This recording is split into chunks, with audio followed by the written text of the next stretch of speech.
Hindi lang 30 Ano yung 1 year of, ano, operate? Ano yung Ano ito ma'am, sabihin? screen tsaka liquid, ano po, damage po. Kunyari ma'am, Nabasa. nilubog niyo po. Ah. Siyempre po nabasa, nasira po yung phone.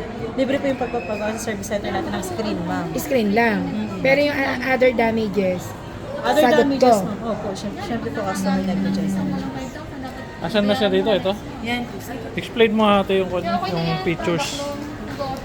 Baby, ano yan? Opo, Opo. dito 15. 15F. Opo, bali sa 15F natin, sir. Ayan, AI-powered phone na po tayo. So kung mahilig po sa camera si madam, meron po tayong mga pang photo editing po dito na naka-built-in po sa phone natin. Using internet connection, pwede natin i-edit yung photo po natin sa kanya.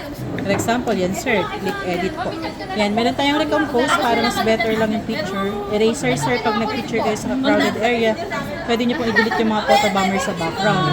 Portrait glow po, ganun lang din po, parang may enhance lang. Perfect shot po, ito po yung kunyari, may nakapikit, may hindi nakangiti, pwede nyo pong i-edit. Ay, galing. Opo. Enhanced clarity tsaka unblur sir, parang parehas lang yan. I-unblur lang natin yung picture. Then remove reflections. Kunyari sir, remove reflections of lights, glass. Maganda na ganun. pala to sir, to kahit picture ka Opo. na Kahit sa picture. gabi nyo po siya gamitin. May ma'am, AI sir. editor na Opo. siya. Oh, then, ano yung megapixel po niya? In terms of megapixel po, meron tayong 50 megapixel sa back camera structure. Tapos po, 32 po sa front po natin. Yan po siya. Kung underwater po gagamitin, slide to more nyo lang po, click nyo po underwater. Ay, lalagay pa yun underwater. Yes po. So, paano Ayun. po natin siya magagamit? So, ito po yung functions natin. Taking photos, volume up. Taking videos, volume down.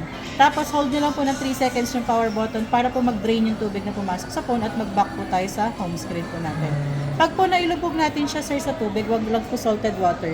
Pwede tayo sa mga clean and fresh water lang po within 2 meters deep, 30 minutes po yung maximum natin. Bawal po tayo lumagpas. Paano kung hindi Lubog.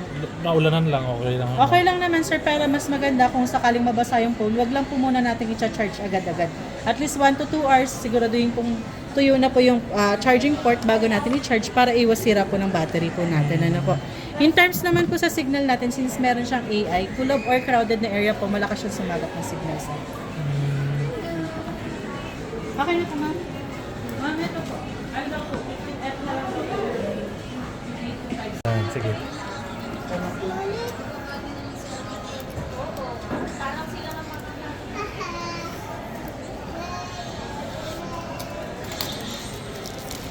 Okay naman.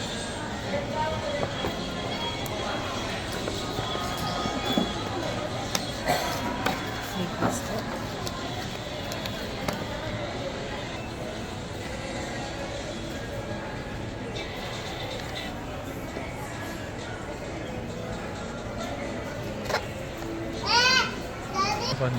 80 watts po fast charging type C po. Ilang hours charge yan?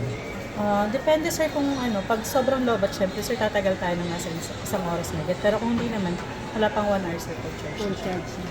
Doon po kasi minsan nagtatagal po pag sobrang low bat ang phone.